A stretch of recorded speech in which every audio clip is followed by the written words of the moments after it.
This is Connor McDavid, undoubtedly the most talented hockey player in the world, wearing a silver medal around his neck after losing to Team USA.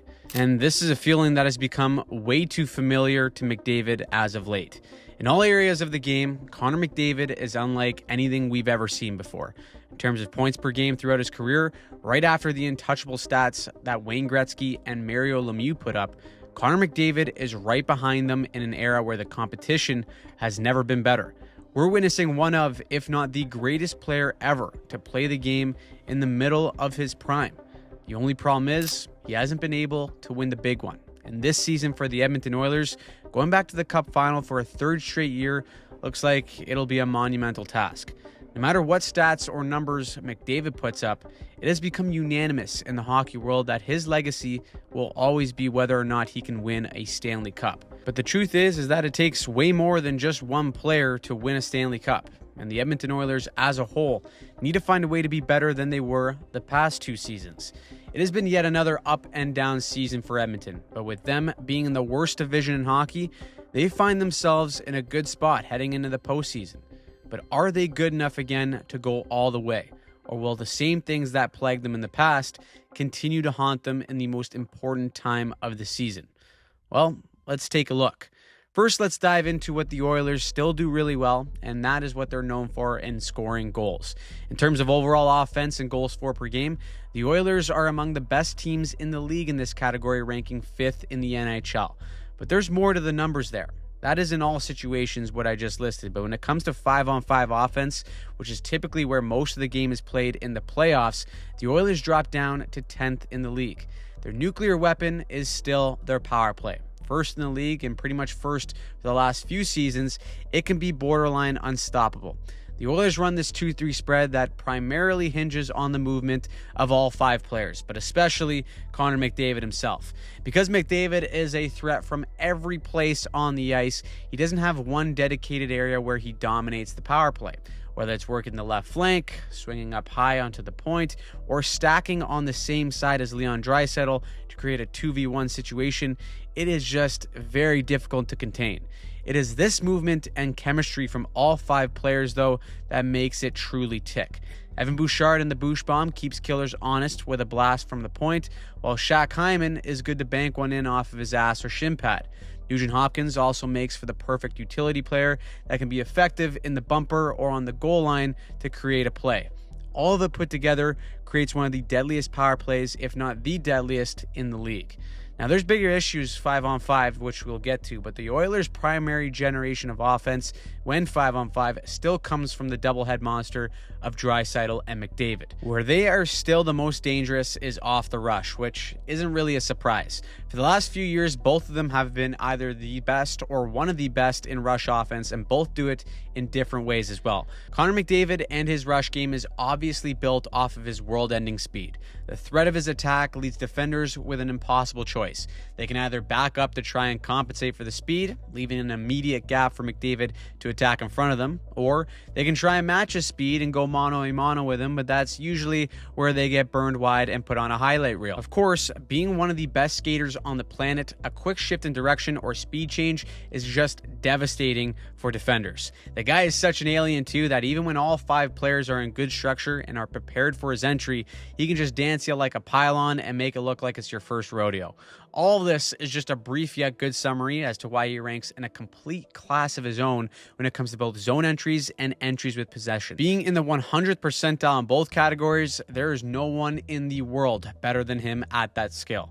A real close second, though, is Leon Draisaitl. Now, Draisaitl doesn't have the speed of McDavid, but his rush game is built on manipulation. A lot of it comes from this stationary stance. Defenders see the feet moving, see him go straight-legged, and think they can close the gap on him, but that is exactly what he wants. Draisaitl invites pressure towards him to open up lanes for his teammates, and then uses his all-world passing to hit them in a perfect spot. But being 6'2" and 203 has its benefits as well. Using his size and speed to attack frequently in between the dots demands the attention of defenders. Put both McDavid and Draisaitl on the same ice surface, you get almost a slow pitch and fast pitch coming at you all at once, making it so hard to contain either option. The issue team-wide, though, is that they're really the only ones creating rush offense for Edmonton or really much of any type of 5-on-5 offense. This right here is a chart of the Oilers forwards for rush versus cycle and forecheck offense. Almost the entire roster is below or average in both types of offensive generation. Again, when McDavid and Draisaitl are in the O-zone, they can deploy these high scissor routes to confuse coverages and then use their skill to just take advantage of a missed switch. But aside from them, it's a relatively simple 2-on-2 O-zone strategy that relies a lot on low to high play, with point shots being the emphasis in traffic. It's why they led the league at one point in 5v5 shots by D-men. This is something that wasn't really a problem for them last year, as a better part of the offensive group was a bit more dynamic at creating offense in these different situations at 5-on-5. Now, why is this? Well, it's part personnel. The Oilers had a lot of turnover up front from last year's team. Losing guys like Brown, Kane, Perry, and others naturally changed the execution. However, it does correlate to how they defend as well. This is where the bad starts to come in for the Oilers. Edmonton's 5v5 goal differential is -15. They score a lot, but they also give up a lot. That does put goaltending in the crossfire, which we will get to, but team defense plays a big component too. We highlighted this earlier in the season, but the Oilers struggled early on with being over-aggressive on their forecheck and it leading to odd man rushes back the other way. They've since been better at tailoring their aggression on the forecheck, with F3s being more passive and backing up, which has helped. They've also adjusted their breakout, as earlier in the year, the Oilers forwards were just taken off at the first sign of a potential successful exit in order to stretch out the ice. But that bit them in the ass way too many times, so now they have the short side winger stay close for support. From here, the weak side D can activate and can get them going for rush offense.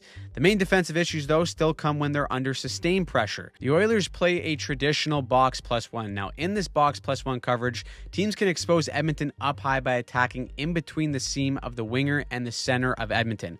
Watch here as the winger flexes out to pressure. It leaves a big seam here between the winger and the center. Now, since the center can't get out quick enough and is also getting a little dose of the pick and roll, Utah can attack this seam directly. Now, the far winger is forced to protect the slot, leaving this flank wide open, and it's in the back of the net. A play like this is also no bueno for Edmonton too, because if they don't win that battle down low, it opens up the opportunity for them to attack that seam while changing sides of the ice. When you get defensive coverages switching sides, that's where even more seams and breakdowns happen, as we see Utah here take full advantage of them again. Not great if the Oilers meet them in the first round with the way that Utah can control the puck high in the zone. But this is where the defensive play and goaltending start to intersect, because here the Oilers actually do a decent job at protecting that seam that we talked about and avoid a complete change of sides. But as this D walks in, neither of Edmonton's defenders pick up a guy in front of the net, and that leads to a tip-in goal. Now, net front defense is a bit of an issue also for the Oilers, as they lead the league in rebound goals against.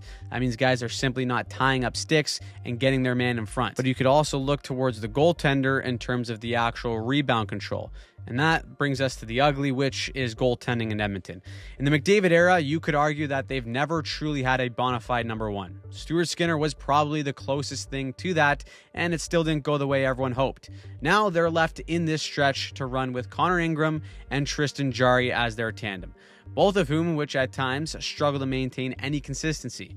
Ingram has been deemed the starter down the stretch here, but with injury concerns, Jarry is likely to get more action. And if the last two playoff runs indicate how the Oilers will deploy their goalies, it's likely we'll see both of these guys get games in each series. Now, we joke about Shanghai Jarry on this channel, but when he's on, he could be a good goalie in this league. However, when he's off, it is really not a fun time. Jarry's game is built on explosiveness, aggressive depth, and high-end recoverability that allows him to stop some of these cross-crease one-timers like your drunk uncle in his prime road hockey days. However, it's that same aggressiveness that can lead to overcommitment, forcing him into unnecessary scrambles, whereas inconsistent rebound control and positional breakdowns create second chance opportunities. As a goalie, you want to have your feet set as the shooter releases the puck, but because of Jarry's aggressiveness like we see here, one lateral pass can put him behind the play. I mean, just look at by the time this pass is made, he's on 1 foot loading up to slide over. He doesn't beat the pass, and now he's got to rely on his athleticism to get over, and by the time the puck is released, he's not fully set, which creates a rebound that is luckily cleared out of harm's way. But with the way Edmonton can struggle defending in front of their net, it makes harmless looking plays turn into quite the adventure.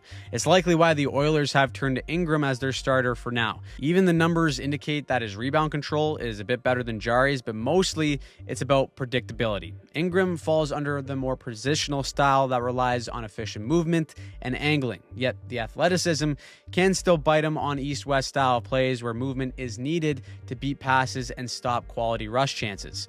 The ceiling is higher for Jari, but both haven't shown any sort of consistency that is needed to win a Stanley Cup. Sometimes the devil you know is better than the devil you don't. But this is the situation for the Edmonton Oilers. The clock right now for McDavid is ticking to win a Stanley Cup, and it's ticking even faster in an Edmonton uniform. Every year for the Oilers, it has either been the depth or the goaltending, and sometimes even both, that have caused them to fall short. Based on what we've seen this regular season and just what the numbers tell us as well, this Oiler team just isn't as deep as the previous two that went to the Cup final. It is going to take everything that McDavid and Draisaitl have to will this group back to where they were last year. The harsh truth is that no matter how McDavid performs, his legacy as the greatest player of all time still hinges on the fact on if he won the last game of the season. The Oilers have their flaws, but they had them in the past too, and they were right on the edge of finally winning it all. And this year, going into the playoffs, we're going to find out whether or not they can finally break through. So, what do you think about the Oilers? Do you think they got any chance of winning the Stanley Cup? Let me know in the comments down below. Also, again, check out Jack Huhn's Hockey Tactics Playbook.